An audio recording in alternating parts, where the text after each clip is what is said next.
La plupart des jardiniers s'y prennent à l'envers. Ils arrosent tous les jours. Ils achètent des systèmes de goutte à goutte coûteux. Ils vérifient les prévisions météorologiques chaque matin. Et pourtant, leurs plantes luttent toujours pendant l'été. Pendant ce temps, les agriculteurs de l'Israël antique cultivaient de la nourriture dans l'une des régions les plus arides de la planète, sans tuyaux, sans minuterie, sans approvisionnement en eau municipale. Et ils le faisaient avec un système qui coûtait moins de 2 $. David Mercer, 58 ans, un jardinier amateur de Tucson, en Arizona, a testé cette méthode exacte l'été dernier. Il a réduit son programme d'arrosage de 6 jours par semaine à 2. Son rendement en tomates a augmenté de 140%. Sa facture d'eau a baissé de 34 $ en un seul mois. Il a dépensé 2,50 $ pour une botte de paille dans un magasin d'alimentation animale local. C'est tout. À la 4e minute, je vous montrerai un test de sol que vous pouvez faire dès maintenant avec juste votre doigt. À la 9e minute, vous découvrirez le système à 3 niveaux qui permet à cela de fonctionner et pourquoi l'irrigation moderne entraîne en réalité vos plantes à devenir plus faibles au fil du temps. Ce n'est pas une tendance de jardinage. Ce n'est pas un nouveau produit. C'est une conception vieille de 3000 ans qui a été mise par écrit bien avant que quiconque n'essaie de vous vendre une solution. Il ne priait pas pour la pluie. Il l'a piégée. Ouvrez votre Bible à la Genèse 2, versets 5 et 6. C'est avant que le premier jardin ne soit planté, avant que la première graine ne soit mise en terre. Et Dieu décrit les conditions de la terre à ce moment-là. Il est dit, car l'Éternel Dieu n'avait pas encore fait pleuvoir sur la terre, mais une vapeur montait de la terre et arrosait toute la surface du sol. Relisez cela lentement. Pas de la pluie venant d'en haut, des courants d'eau montant d'en bas, l'humidité se déplaçant vers le haut, à travers le sol, de la profondeur vers la surface. Ce n'est pas de la poésie, c'est une description de l'action capillaire. Les molécules d'eau se liant aux particules de sol, tirant l'humidité vers le haut à travers les espaces poreux, sans aucune pompe, sans aucun tuyau, sans aucune pression externe. C'est le système d'irrigation d'origine. Et il fonctionnait. Il fonctionnait si bien que Dieu a qualifié ce qui y poussait de très bon. Maintenant, passez à Ésaïe 58, verset 11. L'Éternel sera toujours ton guide. Tu seras comme un jardin arrosé, comme une source dont les eaux ne tarissent jamais. Remarquez l'expression « ne tarissent jamais ». Pas qui arrose quand il pleut. Pas qui arrose quand vous vous souvenez d'ouvrir le tuyau. Une source dont les eaux ne tarissent jamais. Cela décrit un système passif, un système qui ne dépend pas de l'intervention humaine pour continuer à fonctionner. C'est la norme de conception que l'Écriture indique. Et voici la réalité agricole qui se cache derrière. Lorsque le sol est laissé à nu, exposé au soleil direct, au vent, à l'air libre, il perd rapidement l'humidité de sa surface. Le système capillaire se brise. L'eau qui se serait déplacée vers le haut à travers le sol s'évapore au lieu d'atteindre la zone des racines. La source qui ne tarit jamais se transforme en un sol sec et craquelé des midis. Mais lorsque vous couvrez la surface, lorsque vous interrompez cette évaporation avec une couche de matière organique, vous restaurez le mécanisme d'origine. L'humidité provenant des profondeurs du sol continue de monter. Elle heurte la face inférieure de la couche de paillis. Elle ne peut pas s'échapper à l'air libre. Elle se condense. Elle redescend. Elle reste dans la zone des racines. Ce n'est pas une métaphore. C'est de la physique. La couche de paillis ne décore pas votre jardin. Elle complète un circuit qui a été conçu dans le sol dès le début. La Genèse 2 décrit l'humidité montant de la terre. Ésaïe 58 décrit une eau qui ne tarit jamais. Les deux versets pointent vers le même mécanisme, un système d'humidité en boucle fermée qui fonctionne de bas en haut et non du tuyau vers le bas. Les anciens agriculteurs du Proche-Orient comprenaient cela. Ils n'avaient pas de manuel de science des sols, mais ils avaient le sens de l'observation, et ils avaient un modèle à suivre. À la 6e minute, je vous montrerai exactement ce que 2 instituts de recherche ont découvert lorsqu'ils ont étudié ce mécanisme dans le cadre d'essais contrôlés modernes. Les chiffres vont vous surprendre. Mais d'abord, comprenez ceci. L'Écriture ne donnait pas aux agriculteurs des encouragements spirituels. Elle leur donnait des instructions d'ingénierie. Parlons de ce que la recherche montre réellement. Pas des opinions, pas des blogs de jardinage, des études évaluées par des pairs et des données de terrain. La vulgarisation coopérative de l'Université de Californie a mené un essai contrôlé sur l'application de paillis organiques dans des potagers en climat sec. Leurs conclusions ont été directes. Une couche de 3 à 4 pouces de paillis organique a réduit l'évaporation de l'humidité du sol de 50 à 70%. Pas occasionnellement, constamment, sur tous les types de sols, à travers toutes les saisons. Ce n'est pas un petit chiffre. Si votre sol perd 100 unités d'humidité lors d'une journée où il est nu et exposé, une couche de paillis appropriée maintient 50 à 70 de ces unités bloquées en place. Sans pompe, sans minuterie, sans électricité.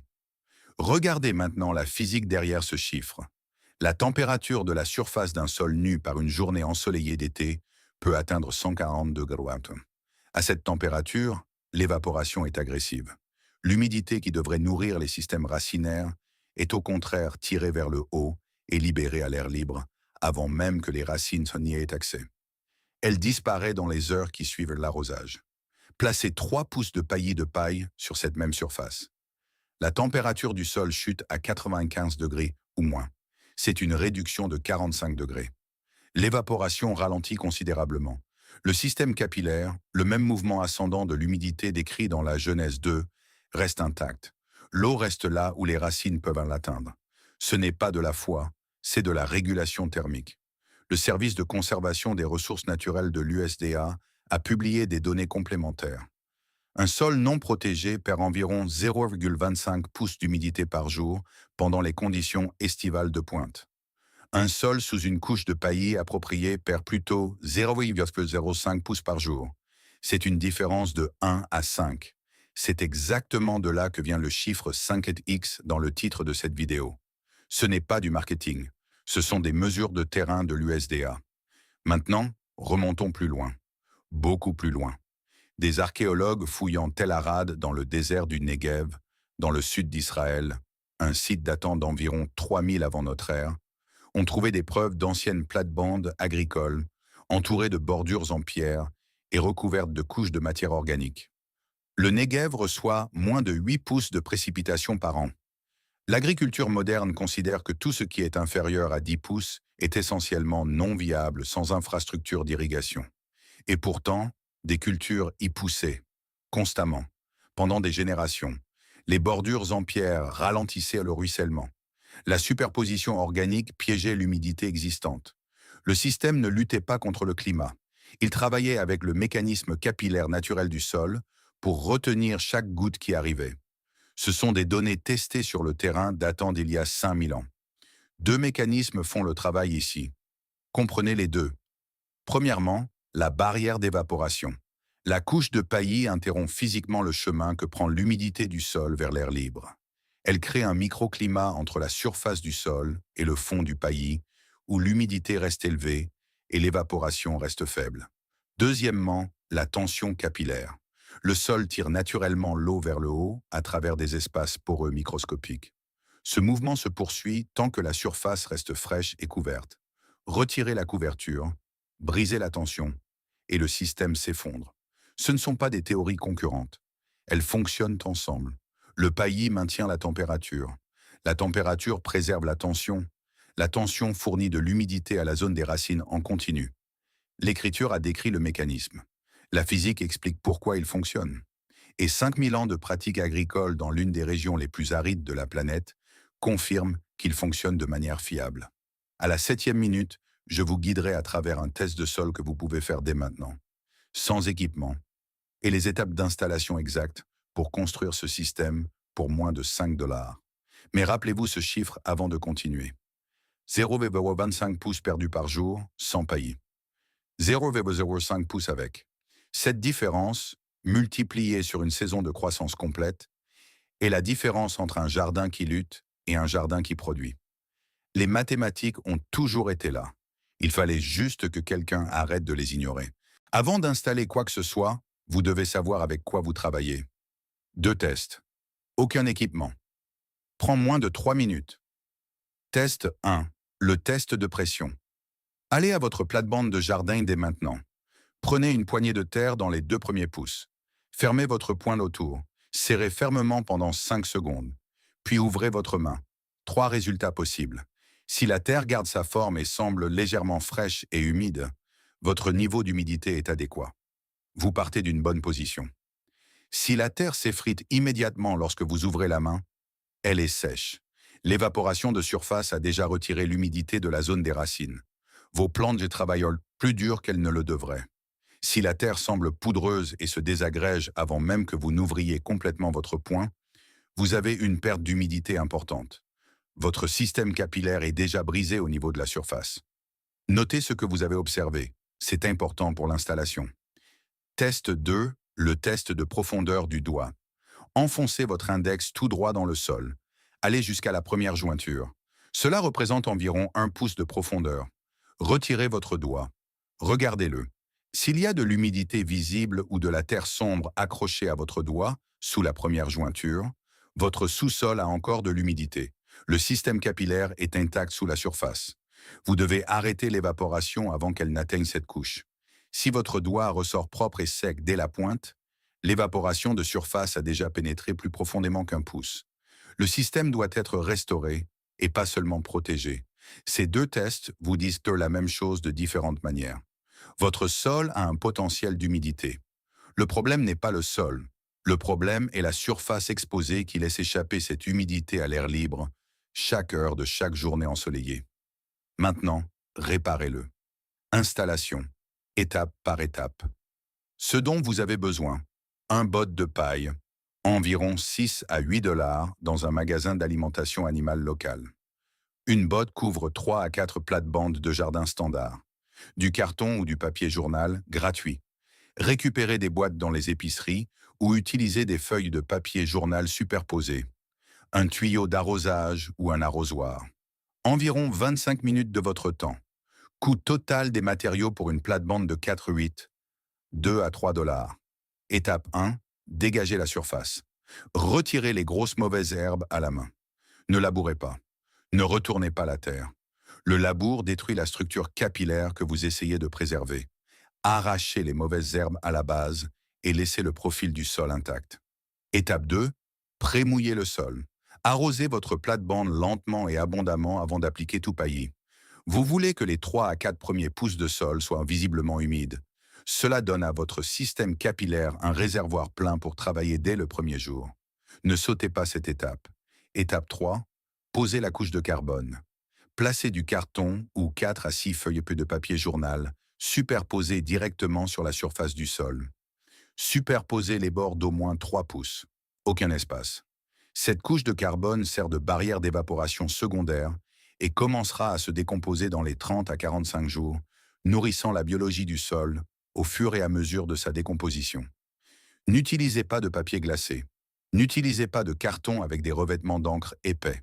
Uniquement du carton brun ordinaire et du papier journal standard. Étape 4. Appliquez la couche de paillis. Défaites votre botte de paille et étalez-la uniformément sur la base en carton. Profondeur cible, 3 à 4 pouces. Utilisez une règle ou votre main comme guide. 4 doigts posés à plat représentent environ 3 pouces. Ne la tassez pas. La paille lâche emprisonne des poches d'air qui ajoutent moins de l'isolation. La paille compressée perd cet avantage thermique.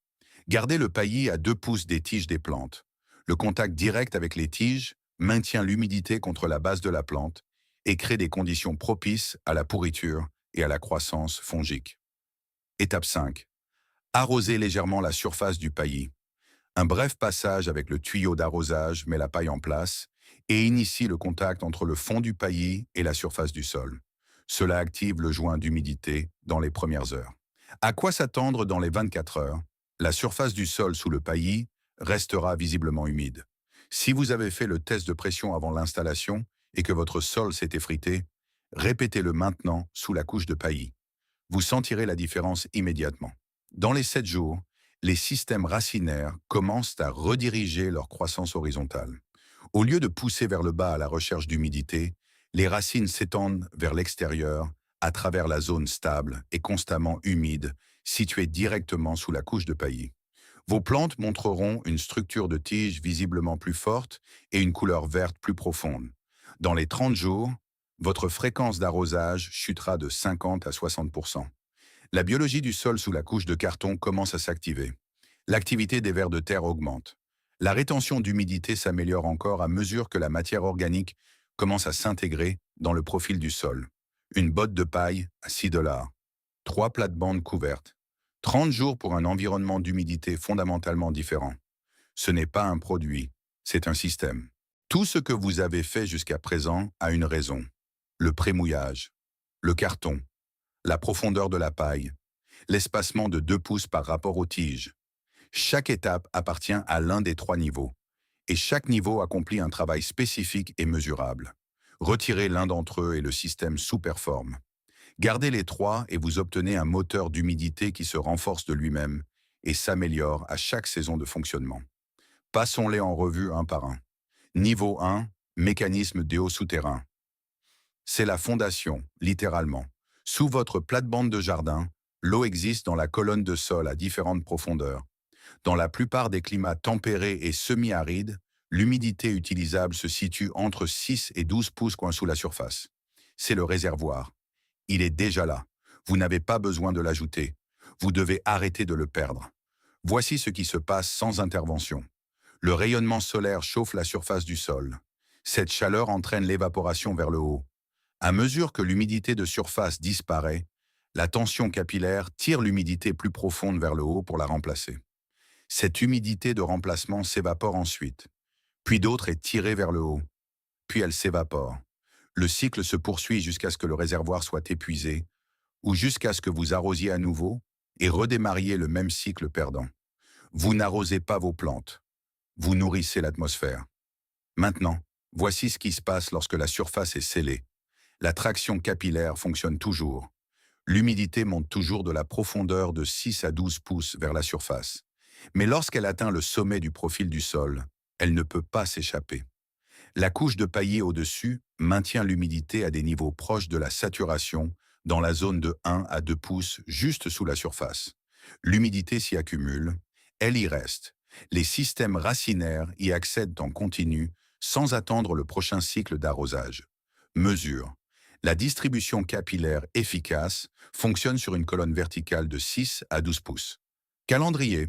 Ce mécanisme s'active dans les 48 à 72 heures, suivant l'installation du paillis, une fois que le sol a été prémouillé.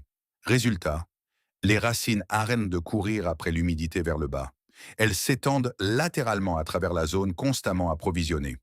Les systèmes racinaires latéraux sont des nourriciers plus efficaces. Ils accèdent à un plus grand volume de sol, à plus de nutriments et à une humidité plus stable que les racines pivotantes profondes dans un sol stressé. Le mécanisme souterrain ne nécessite pas votre attention une fois qu'il est en marche. C'est là tout l'intérêt. Niveau 2. Couverture de surface. La couche de paillis n'est pas une décoration. C'est une barrière thermique et hydraulique active. Elle fait 2 travaux simultanément. Premier travail, contrôle de la température. Comme établi dans la section 3, un sol nu en plein soleil atteint des températures de surface de 140 degrés ou plus. À cette température, l'évaporation n'est pas progressive, elle est agressive. Une couche de paillis de paille de 3 à 4 pouces réduit cette température de surface à 95 degrés ou moins, une réduction de 45 degrés ou plus. Ce seul changement réduit le taux d'évaporation de plus de la moitié avant même que tout autre facteur ne soit pris en compte. Deuxième travail, rétention d'humidité. L'espace entre la surface du sol et la face inférieure de la couche de paillis devient une chambre d'humidité. L'humidité qui monte du sol ne peut pas s'échapper à l'air libre. Elle se condense contre les fibres du paillis. Elle s'égoutte vers le bas. Elle retourne dans le sol. C'est une boucle de recyclage passive. Aucun apport d'énergie n'est requis. Aucune pièce mobile. Aucun entretien. Mesure. La profondeur efficace minimale est de 3 pouces. En dessous de 2 pouces, la barrière thermique se dégrade et la chambre d'humidité s'effondre. La profondeur pratique maximale est de 5 pouces pour la plupart des potagers. Au-delà, la circulation de l'air vers les tiges des plantes peut être restreinte. Calendrier. La régulation thermique commence dans les 24 heures suivant l'installation. La chambre d'humidité atteint l'équilibre dans les 48 heures. Résultat, la surface du sol reste visiblement humide indéfiniment entre les arrosages. Les fissures et la formation de croûtes, qui brisent physiquement les voies capillaires, sont éliminées. La surface du sol reste biologiquement active plutôt que stérilisée par la chaleur. Ne compressez pas le paillis. Une application lâche préserve les poches d'air qui fournissent l'isolation. Le paillis compressé perd sa résistance thermique et devient un tapis humide qui peut abriter des agents pathogènes de surface. Profondeur et souplesse, les deux comptent. Niveau 3, activation de la biologie du sol. C'est le niveau que la plupart des jardiniers n'atteignent jamais. Et c'est le niveau qui fait que le système se bonifie avec le temps. Voici ce qui se passe sous votre couche de carton dès le premier jour. Le carton, c'est du carbone. Les micro-organismes du sol consomment du carbone. À mesure que le carton commence à se décomposer, à partir du 30e au 45e jour environ, il libère ce carbone directement dans le profil du sol. Cela nourrit les populations bactériennes. Les populations bactériennes nourrissent les réseaux fongiques. Les réseaux fongiques, en particulier les champignons mycorhiziens, s'étendent vers l'extérieur à partir des systèmes racinaires et augmentent considérablement le rayon de collecte efficace de l'humidité et des nutriments de chaque plante de la plate-bande. Une plante sans soutien mycorhizien collecte l'humidité et les nutriments uniquement dans la zone racinaire immédiate. Une plante avec un réseau mycorhizien actif collecte dans un rayon jusqu'à 100 fois plus grand que son système racinaire visible. Ce n'est pas une exagération. Il s'agit de recherches en mycologie publiées par l'Université de la Colombie-Britannique, l'une des principales institutions étudiant les systèmes fongiques souterrains. Mais les réseaux mycorhiziens nécessitent deux conditions pour prospérer: une humidité constante et une structure de sol non perturbée. Le labour les détruit. La sécheresse les fait s'effondrer. Un système de paillis correctement installé maintient les deux conditions simultanément: une humidité constante et aucune perturbation du sol, ce qui explique exactement pourquoi la biologie s'active et se renforce saison après saison. Dès le deuxième mois, l'activité microbienne dans une plate-bande paillée est environ 3 fois plus élevée que dans une plate-bande de sol nu équivalente. Dès la deuxième saison, la structure du sol elle-même s'est améliorée. La matière organique provenant du carton et de la paille, décomposée, s'est intégrée dans les 4 à 6 premiers pouces. L'infiltration de l'eau s'améliore. La rétention d'humidité s'améliore encore. Le système devient plus efficace, plus il fonctionne longtemps. Mesure, augmentation de l'activité microbienne de 3 kg entre le 30e et le 60e jour. Expansion du rayon du réseau mycorhizien jusqu'à 100x, l'empreinte des racines de la plante avec un sol non perturbé. Calendrier. La décomposition du carton commence entre 30 et 45 jours. Activation complète de la biologie entre 60 et 90 jours. Résultat, la plate-bande de jardin devient un système qui s'améliore de lui-même. Chaque saison, elle retient plus d'humidité que la précédente. Chaque saison, elle nécessite moins d'apports externes que la précédente. Le sol n'est plus un milieu passif que vous gérez. Il devient un partenaire actif dans le processus de croissance. 3 niveaux. Un système continu. Le niveau 1 déplace l'eau vers le haut depuis la profondeur. Le niveau 2 empêche cette eau de s'échapper à la surface. Le niveau 3 construit l'infrastructure biologique qui rend les deux niveaux plus efficaces à chaque saison de fonctionnement. Ce n'est pas un ensemble de techniques séparées, c'est une conception intégrée, et elle fonctionne avec succès dans les communautés agricoles depuis plus de 3000 ans, dans des climats bien plus rudes que ceux dans lesquels la plupart d'entre nous jardineront jamais. À la 11e minute, je vous montrerai l'habitude d'arrosage moderne, la plus courante qui démantèle silencieusement l'architecture des racines au fil du temps, et pourquoi la plupart des jardiniers n'ont aucune idée que cela se produit. Le système fonctionne. La question est de savoir si vous allez arrêter de l'interrompre. Il y a une habitude d'arrosage qui est presque universelle chez les jardiniers amateurs. Elle donne un sentiment de responsabilité. Elle donne l'impression d'être attentif. De l'extérieur, cela ressemble à un bon entretien des plantes. Et pourtant, elle produit discrètement des plantes plus faibles à chaque fois que vous le faites. Cette habitude est l'arrosage quotidien superficiel. Quelques minutes avec le tuyau chaque matin. Juste assez pour mouiller les premiers centimètres du sol, peut-être 5 centimètres les jours généreux. La surface semble sombre et humide. Le jardinier se sent satisfait. La plante a l'air en bonne santé. Mais regardez sous la surface, ce qui se passe réellement sous terre. Les systèmes racinaires ne poussent pas au hasard. Ils se développent vers les ressources. L'humidité, les nutriments, l'oxygène. Partout où ces éléments sont constamment disponibles, les racines suivent. Lorsque vous arrosez superficiellement tous les jours, vous habituez le système racinaire de votre plante à rester dans les 2 à 5 premiers centimètres du sol.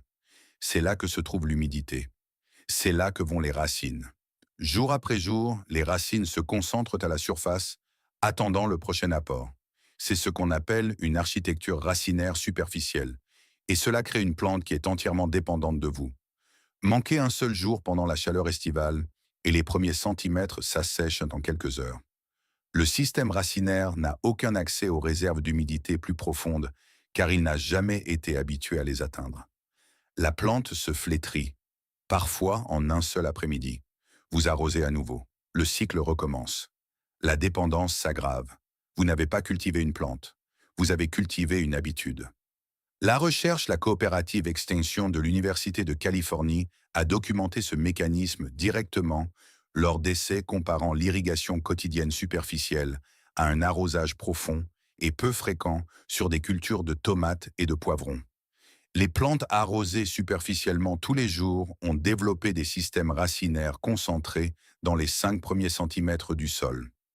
Les plantes arrosées en profondeur 1 ou 2 fois par semaine ont développé des systèmes racinaires atteignant 15 centimètres ou plus, avec un étalement latéral considérablement plus large. Différence de profondeur des racines, 3 fois plus profonde dans le groupe bénéficiant d'un arrosage profond et peu fréquent. Ce n'est pas une amélioration marginale, c'est une plante fondamentalement différente. Une plante dont les racines atteignent 15 centimètres accède à un réservoir d'humidité du sol qui n'est pratiquement pas affecté par l'évaporation de surface. Elle peut passer des jours, parfois plus d'une semaine, sans arrosage supplémentaire et ne montrer aucun stress visible. La plante arrosée superficiellement ne peut pas survivre à un long week-end sans intervention. Même espèce, même source de graines, même sol. Un comportement d'arrosage différent a produit 2 architectures racinaires complètement différentes et 2 niveaux de résilience complètement différents. L'IFAS Extension de l'Université de Floride a publié des données corroborantes montrant que les plantes potagères à enracinement superficiel nécessitent jusqu'à 40% d'eau totale en plus sur une saison de croissance par rapport à leurs équivalents à enracinement profond cultivés dans les mêmes conditions. Plus d'eau, plus de travail, plus de coûts, moins de résilience. L'arrosage superficiel ne sauve pas vos plantes. Il les rend coûteuses à entretenir. Le problème qui s'aggrave. C'est ici que les choses empirent. L'arrosage quotidien superficiel ne se contente pas de limiter la profondeur des racines. Il dégrade activement la surface du sol au fil du temps. L'humidification quotidienne de la surface, suivie de son assèchement quotidien, crée un cycle d'évaporation-réhydratation qui détruit la structure du sol dans sa couche supérieure. Les agrégats du sol, les particules agglomérées qui créent un espace poreux sain pour la circulation de l'air et de l'eau, s'effondrent sous l'effet des cycles répétés d'humidité et de sécheresse.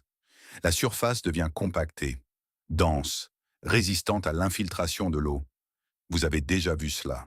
C'est la surface dure et légèrement croûtée qui se forme sur le sol nu du jardin après quelques semaines d'arrosage régulier. L'eau stagne brièvement à la surface avant d'être lentement absorbée. Cette croûte, c'est votre réseau capillaire qui s'effondre en temps réel. Chaque jour où vous arrosez superficiellement, vous contribuez à cet effondrement. Ce que les Écritures indiquent. Prenez Jérémie 17, verset 8.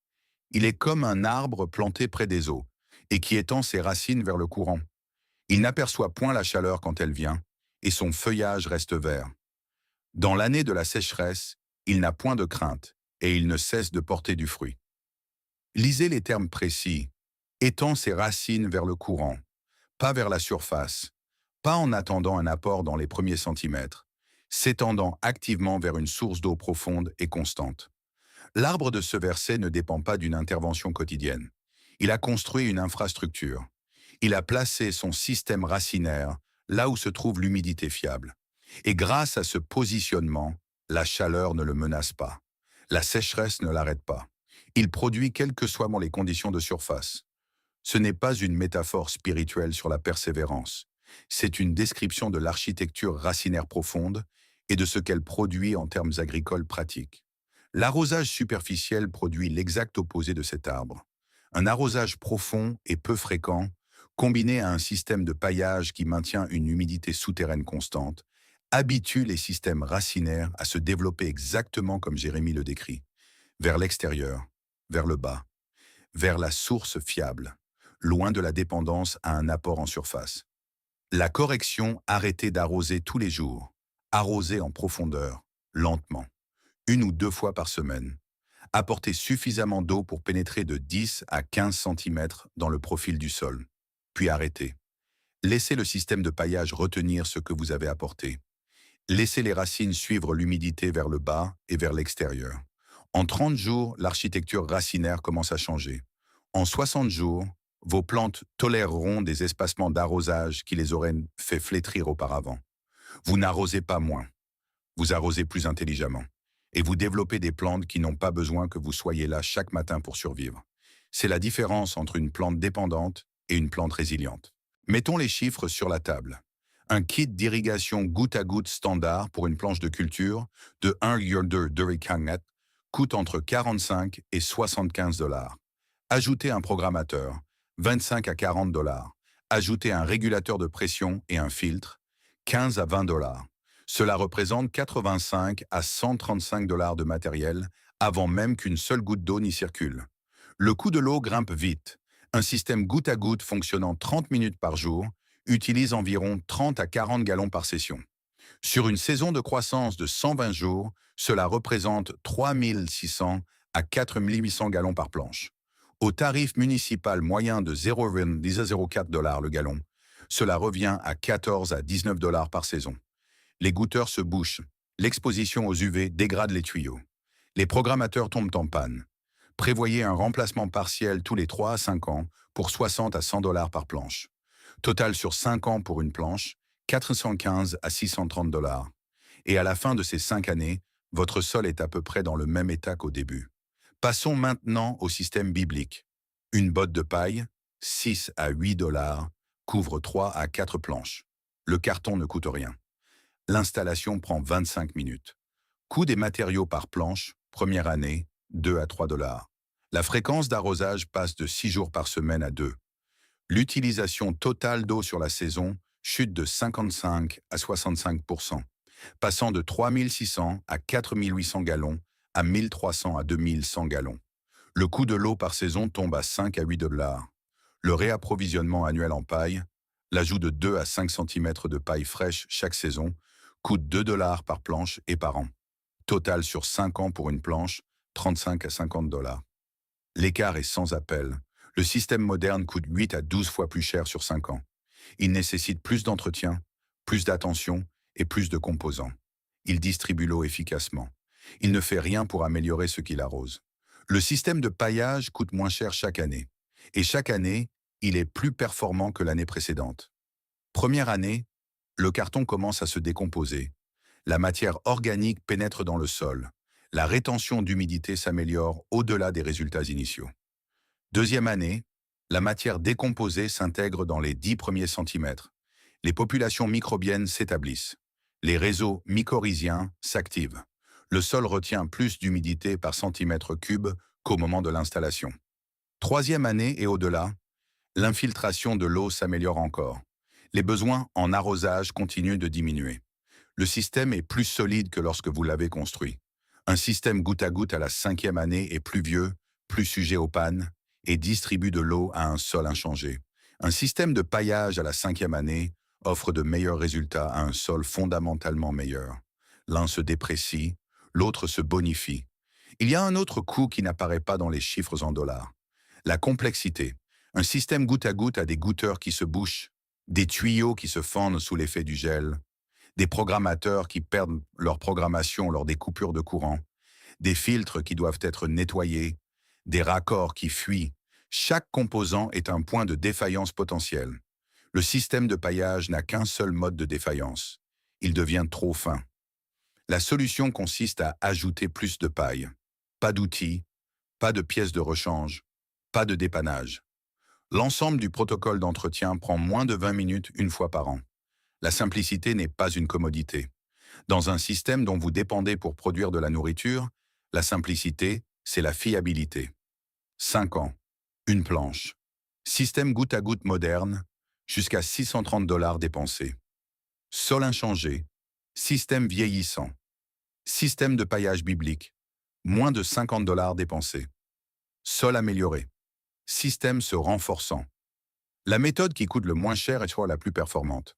La méthode qui nécessite le moins d'entretien produit des résultats plus résilients. Le système sans pièces mobiles survit au système conçu pour être efficace. Il y a un mot pour désigner quelque chose qui ne coûte presque rien, ne nécessite presque aucun entretien, s'améliore avec le temps et a été testé sur le terrain pendant 3000 ans. Éprouvé. Ouvrez votre Bible une dernière fois. Psaume 1, verset 3. Il est comme un arbre planté près d'un courant d'eau qui donne son fruit en sa saison et dont le feuillage ne se flétrit point. Tout ce qu'il fait lui réussit. Lisez-le en tant qu'agronome, pas seulement en tant que croyant. Un arbre planté près d'un courant d'eau. Pas un arbre à qui l'on apporte de l'eau chaque matin. Pas un arbre dépendant d'un calendrier ou d'un système nécessitant des pièces de rechange. Un arbre qui est placé, délibérément, intentionnellement, à proximité d'une source d'eau fiable. Et grâce à ce placement, il produit. Il ne se flétrit pas, il prospère. Le placement est la décision. C'est le sujet de toute cette vidéo. Ce que vous comprenez maintenant. Vous savez maintenant que Genèse 2 ne décrivait pas un miracle. Il décrivait l'action capillaire, l'humidité remontant des profondeurs à travers les espaces poreux du sol sans pression externe. Vous savez maintenant qu'une couche de paillis de paille de 7 à 10 cm réduit l'évaporation de 50 à 70%. Qu'un sol nu perd son humidité 5 fois plus vite qu'un sol paillé. Que l'arrosage quotidien superficiel produit des systèmes racinaires concentrés dans les 5 premiers centimètres. Fragiles, dépendants, coûteux à entretenir. Vous savez maintenant que des archéologues ont découvert ce système en fonctionnement dans le désert du Negev il y a 5000 ans, dans une région recevant moins de 20 cm de pluie par an, produisant de la nourriture, de manière constante, pendant des générations. Vous savez maintenant que la différence de coût sur 5 ans entre un système goutte à goutte moderne et une installation de paillis de paille à 2 $ se situe entre 380 et 580 $ par planche en faveur de la méthode la plus ancienne. Et vous savez maintenant que la méthode la plus ancienne ne se contente pas de conserver sa valeur. Elle se bonifie. Ce que cela n'est pas. Ce n'est pas un argument contre les outils modernes. L'irrigation goutte à goutte a sa place. Les planches surélevées ont leur place. Les amendements du sol ont leur place. Mais lorsqu'une pratique agricole vieille de 3000 ans surpasse le matériel d'irrigation moderne dans toutes les dimensions mesurables, coût, santé du sol, architecture racinaire, fiabilité à long terme. La réponse honnête n'est pas de l'ignorer parce qu'elle semble trop simple. La réponse honnête est de l'utiliser. Simple n'est pas primitif. Simple est souvent tout simplement correct. Les personnes qui ont construit les systèmes agricoles dans l'ancien Israël n'étaient pas dépourvues de sophistication. C'étaient des observateurs précis, travaillant dans des conditions difficiles, sans aucune marge d'erreur. Leur approvisionnement alimentaire dépendait de leur réussite. Et ils ont réussi, de manière suffisamment constante pour que la pratique survive pendant des millénaires et laisse des preuves archéologiques dans tout le Proche-Orient. Ils ne devinaient pas, ils faisaient de l'ingénierie. Où aller à partir d'ici? Vous avez les 2 analyses de sol, vous avez les étapes d'installation, vous avez les chiffres des coûts, vous avez les recherches. La seule chose qui reste, ce sont les 25 minutes nécessaires pour étaler la paille sur le sol. Une botte, 2 à 3 $ par planche, une couche de carton que vous pouvez récupérer gratuitement cet après-midi, et un programme d'arrosage qui vous en demande moins. Pas plus. Votre sol sait déjà comment faire cela. Le système capillaire est déjà intégré dans le sol sous vos pieds. L'humidité est déjà là, à une profondeur de 15 à 30 cm. La biologie n'attend que d'être activée. Vous ne construisez rien de nouveau. Vous arrêtez quelque chose qui faisait obstacle. Une dernière pensée. Il y a une tendance dans le jardinage moderne, et dans la vie moderne en général, à supposer que ce qui est plus récent est meilleur, que la complexité est signe de sophistication, que si quelque chose coûte plus cher et comporte plus de composants, il doit produire des résultats supérieurs. Le système de paillage à 2 $ remet directement en question cette hypothèse. Il ne coûte presque rien. Il n'a aucun composant. Il ne nécessite aucune source d'énergie, Aucune pièce de rechange, aucune connaissance technique pour l'installer ou l'entretenir. Et il surpasse l'alternative coûteuse sur tous les critères qui comptent vraiment pour un jardinier. La rétention d'humidité, la santé des racines, l'amélioration du sol, la résilience à long terme. Cette conception n'a pas été inventée par une équipe de recherche universitaire ou un ingénieur en irrigation. Elle a été observée, mise par écrit, transmise, et elle attendait au vu et au su de tous, pour quiconque serait prêt à la prendre au sérieux. Prenez-la au sérieux, avant de partir. Si cette vidéo a changé votre façon de voir votre jardin, abonnez-vous. Il y en a d'autres d'où elle vient. Chaque vidéo sur cette chaîne suit la même méthode. Les écritures d'abord, la physique ensuite, l'épreuve sur le terrain en troisième, l'application pratique en quatrième. Pas de battage médiatique, pas de produits à vendre, pas de raccourcis qui ne fonctionnent pas. Si vous installez ce système cette semaine, laissez un commentaire ci-dessous. Dites-moi avec quel type de sol vous travaillez. Argileux, sablonneux, limoneux, remblai urbain compacté. Je lis chaque commentaire et les réponses façonnent les prochains sujets abordés par cette chaîne. Et si vous connaissez quelqu'un qui paie trop cher pour l'eau et qui tire trop peu de son jardin, partagez cette vidéo avec lui. La regarder ne lui coûtera rien.